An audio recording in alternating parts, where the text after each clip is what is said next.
Bom dia, pessoal. Vamos iniciar mais um vídeo aqui no canal Tabuleiro. Nesse vídeo aqui, vamos falar de alguns assuntos geopolíticos, como sempre, né, de maneira muito clara, muito direta, sem fazer rodeios. E para a gente já começar, vamos falar da sinuca de bico que o Donald Trump se meteu, né, dando um prazo de 48 horas para que o Irã realmente abra, né, o Estreito de Hormuz e libere o tráfego marítimo na região lá do Golfo. E isso, obviamente, não é algo simples. E o prazo, né, veio com muitas ameaças, dizendo que se não cumprirem esse prazo, os Estados Unidos, né, Donald Trump, vão atacar fortemente a estrutura energética e toda a infraestrutura, né, que hoje basicamente mantém o Irã vivo, né, água, energia elétrica, esse aparato de infraestrutura que mantém, né, a civilização, as pessoas, entre aspas, né, a grande maioria delas inocentes, né, do ponto de vista de serem vítimas também do regime teocrático iraniano. Porém, né, isso tem um impacto muito maior se a gente for ver estrategicamente falando, né, porque esse bloqueio ele não é somente um bloqueio militar, ele é uma arma, né, muito mais forte que visa impactar a economia global como um todo. E quando a gente fala, né, nesses termos, acho que esse impacto aí ele tem que ser visto de uma maneira mais ampla, né? Não só do ponto de vista do petróleo, que é o que está se falando muito hoje. Então, aqui nesse vídeo, quero trazer para vocês três cadeias de suprimento que vão ser muito afetadas se esse bloqueio aí continuar nos Estados Unidos. Então, só para a gente ter uma noção, né? Primeira cadeia, cadeia do enxofre. Por que que o enxofre ele é importante? Porque, basicamente, hoje, 44% de todo o enxofre passa, né, pelo transporte ali marítimo do Estreito de Hormuz. E se aumentar o preço do enxofre, se houver uma escassez de enxofre global, a produção de ácido sulfúrico, que é basicamente um dos principais, digamos assim, insumos de processamento de fosfatos, né, que são os fertilizantes, e principalmente também, né, o cobre, que é, né, um metal industrial extremamente importante. Então, o impacto industrial da cadeia de enxofre, ela é, sim, gigantesca.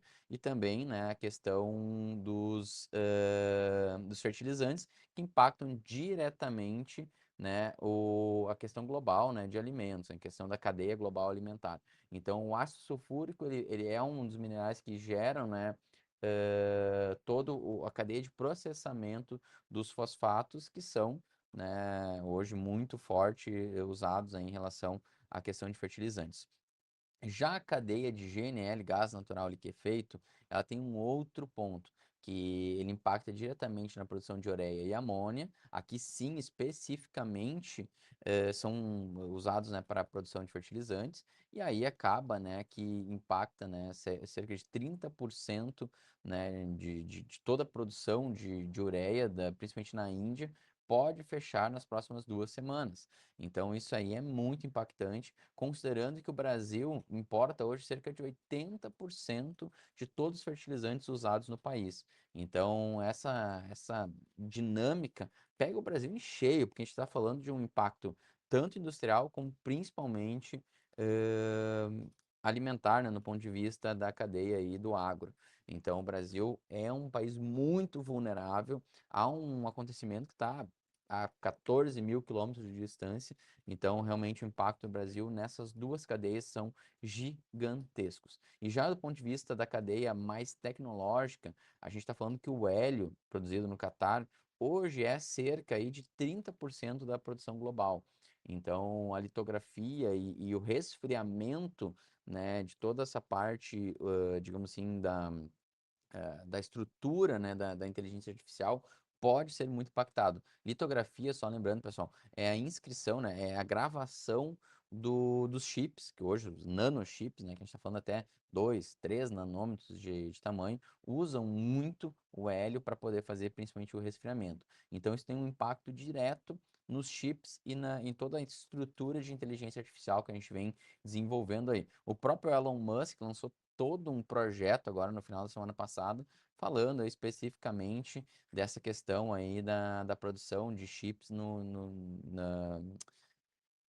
no espaço, né, na órbita alta, né, já do país, do planeta. Então, isso aqui tem um impacto muito, muito, muito forte nessa cadeia, né, da inteligência artificial. Então, é o choque tecnológico, custos dos chips disparam e a inteligência artificial atrasa, desacelera e até mesmo, né, os preços sobem.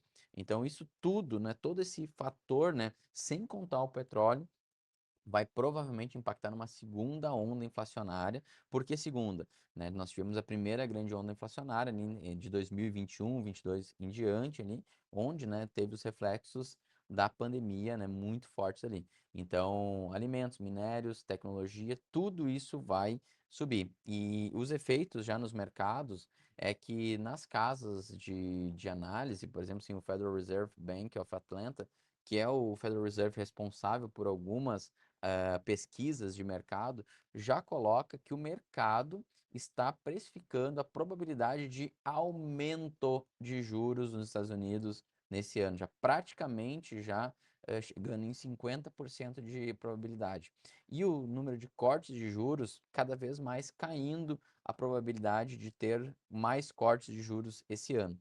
Então, quando a gente coloca isso num cenário mais macro, pegando, né, as narrativas da decisão do Banco Central americano essa semana, que foi de manutenção da taxa de juros, né, na semana passada, o PIB americano, uma previsão aí de aumento de 2,4 em 2026, desemprego 4,4, o PCE, né, que é o core, né, de inflação, chegando em 2,7, ou seja, uma alta, uma perspectiva de alta. O PCE também para 2026, o core, né, que é a parte central, do 2,7 também.